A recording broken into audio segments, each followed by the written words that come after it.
तो आज हम महादेव के एक ऐसे मंदिर के बारे में बात करेंगे जो बहुत कम लोग जानते हैं। बिजली महादेव टेम्पल। तो इसके बारे में बताओ। तो बिजली महादेव मंदिर हिमाचल प्रदेश के कुल्लू वैली में एक ऊंचा पहाड़ी पर स्थित है। यह मंदिर महादेव के बिजली रूप को समर्पित है, जहां कहा जाता है कि हर कुछ सालों में त्रिभुजाकार शिवलिंग पर बिजली गिरती है। पुजारी उस शिवलिंग को माखन और मिट्टी से दोबारा जोड़ते हैं। मंदिर से पूरी कुल्लू वैली का ब्रीथकिंग 360 व्यू दिखाई देता है। इस मंदिर पर बिजली क्यों गिरती है, लेकिन क्या कोई श्राप है इस मंदिर को, या क्या चीज़ है, और किस टाइम इसके गिरने के ज़्यादा चांसेस होते हैं? तो बिजली महादेव मंदिर पर बिजली गिरने का कोई श्राप नहीं है। यह एक प्राचीन परंपरा और स्थान की भौगोलिक प्लेसमेंट की वजह से होता है। मंदिर के सामने एक बहुत ऊंचा देवदार का पोल लगाया जाता है। यह पोल नेचर के लिए एक नेचुरल लाइटिंग कंडक्टर की तरह काम करता है। जब क्लाउड को ग्राउंड लाइटिंग होती है, सबसे पहले वो इसी पोल पर गिरती है। इसे महादेव की पवित्रता और पहाड़ी लोगों की रक्षा का संकेत माना जाता है।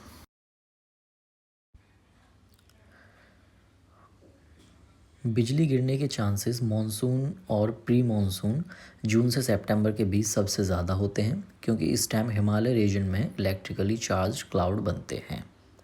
ठीक है, तो अगला सवाल है हमारा कि इसके पीछे की कहानी लोग नहीं जानते हैं। जैसे 12 ज्योतिर्लिंग में सबकी अलग अलग कहानी है, तो बिजली महादेव की क्या कहानी है? वो यहाँ कैसे आए, जब आए तब इस मंदिर की स्थापना हुई, और बिजली गिरने के ऊपर भी कोई ख़ास वजह या स्टोरी है, या बस ऐसे ही गिरती है बिजली? तो इसके बारे में बताइए हमें। तो बिजली महादेव की कहानी हिमाचल की पुरानी लोक कथाओं से जुड़ी है। कहा जाता है कि यहाँ महादेव ने डीमन कुलंत को 2000 साल पुराना जिससे पूरी कुल्लू वैली कुछ साल में उस समय गिरने वाली बिजली को महादेव का पवित्र स्पर्श माना जाता है। इसलिए यह कोई श्राप नहीं, बल्कि तब से शक्ति का स्थल बिजली महादेव के रूप में पूज्य हुआ। मंदिर की प्राचीन स्थापना को लोग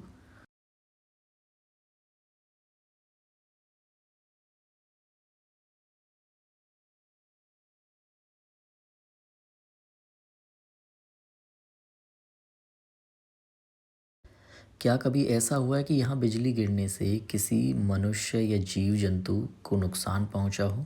मान लो उस टाइम भक्त दर्शन कर रहे हैं और उसी टाइम बिजली गिरी हो। तो लोक कथाओं और लोकल रिकॉर्ड्स के हिसाब से बिजली महादेव पर गिरने वाली बिजली का कभी भक्तों या आसपास के लोगों को नुकसान नहीं हुआ। इसके दो कारण बताए जाते हैं। नंबर 1, बिजली हमेशा उस ऊंचे वुडन पुल पर गिरती है, मंदिर या भक्तों पर नहीं। नंबर 2, बिजली गिरने के दिन पहले से आसमान का कलर, हवा और क्लाउड पैटर्न बदल जाते हैं, इसलिए पुजारी और लोकल लोग समझ जाते हैं कि एक्टिविटी बढ़ रही है, और भक्तों को उस वक्त अंदर नहीं रखा जाता। नंबर 3, लोक विश्वास के मुताबिक यह महादेव की शक्ति का सुरक्षा प्रदर्शन है, इसलिए जीव जंतु या लोगों को नुकसान पहुंचना बहुत ही रेयर माना जाता है। रियल लाइफ में भी जब यहाँ बिजली गिरती है तो सिर्फ पोल पर शिवलिंग अफेक्ट होता है, बाकी सब सेफ रहते हैं।